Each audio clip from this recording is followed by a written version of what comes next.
Saya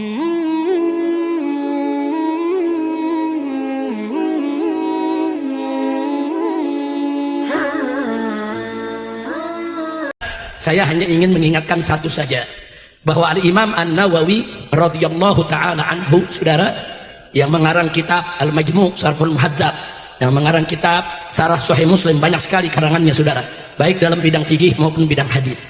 Beliau di zamannya pernah ditanya oleh Sultan, saudara, tentang hukum pajak. Sultan mengambil pajak dari rakyat, saudara. Nah, apa hukumnya? Sultan sudah minta fatwa ulama satu negeri, semua ulama setuju dengan alasan karena kebutuhan negara sedang tinggi untuk membiayai pembangunan, untuk membiayai tentara Islam di perbatasan. Yang kedua, kas negara kosong, saudara, maka terpaksa harus mengambil pajak dari rakyat.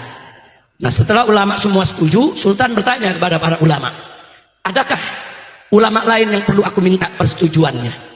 Para ulama di kota Damaskus saat itu sepakat, ada satu yang Sultan mesti undang. Siapa dia? Abu Zakaria Yahya ibn Syaraf An-Nawawi. Nah, kata Sultan, apa perlu kita panggil dia? Maka para ulama mengatakan, Tuan Sultan, ulama ini berbeda dengan yang lain. Dia punya magam di tengah umat. Jadi walaupun kami sudah setuju, kalau besok ulama satu ini nggak setuju, maka umat akan ikut dia, bukan ikut kita. Nah, oleh karena itu dipanggillah Imam Nawawi ke istana, saudara. Dijemput langsung oleh pasukan. Beliau tinggal di pinggiran kota Damaskus, namanya Desa Nawa, saudara. Beliau dipanggil, hadir, duduk di depan Sultan. Setelah duduk di depan Sultan, Sultan menyampaikan, ya Abu Zakaria, ini semua ulama yang hadir di tempat ini udah setuju aku ngambil pajak dari rakyat. Nah, cuma kita membutuhkan persetujuan Anda. Akhirnya Imam Nawawi mengatakan, baik Tuan Sultan, aku akan setuju, tapi ada 3 pertanyaan dulu yang aku ingin ajukan. Kalau kau jawab dengan baik, aku setuju untuk kau ambil pajak dari rakyat. Yang pertama, untuk apa kau ambil pajak dari rakyat? Sultan menjawab, untuk pembangunan, untuk gaji para pegawai, para pejabat, untuk membiayai tentara itu di perbatasan agar negeri kita tidak diserang oleh tentara musuh, dan seterusnya. Kata Imam Nawawi, ahsan, bagus kau punya jawaban. Sekarang yang kedua.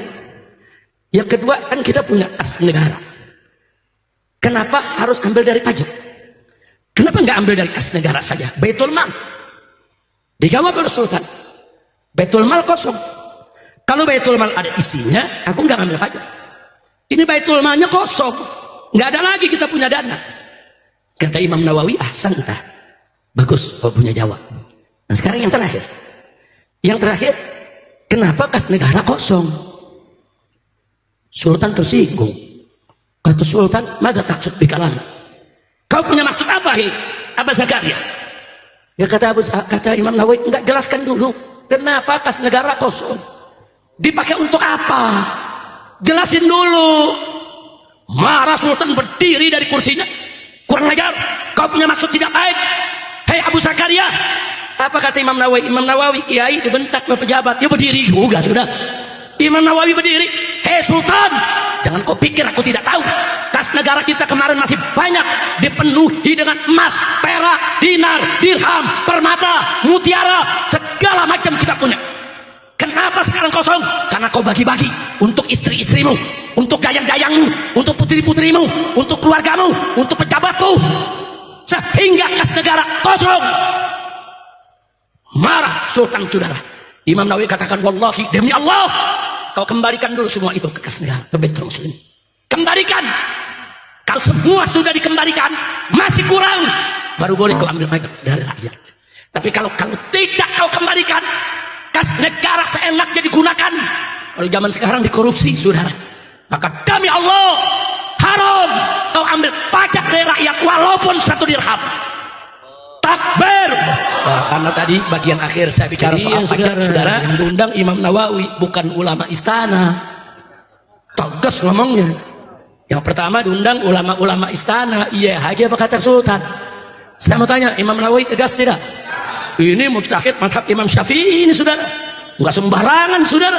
Madhab Imam Syafi'i ini madhab yang said di bumi Indonesia. Saya tanya, bangga tidak dengan Imam Nawawi? Bangga tidak? Nah, itu yang saya mau katakan sekarang kepada pemerintah, saudara. Jangan Jangan kau ambil pajak dari rakyat sekecil apapun. Selama korupsi tidak dibasmi, selama koruptor tidak ditangkap, selama koruptor dilindungi, maka selama uang negara diboroskan, selama uang negara seenaknya kau keluarkan, haram mengambil pajak dari rakyat kecil. Betul? Takbir, takbir. Sallu ala nabi.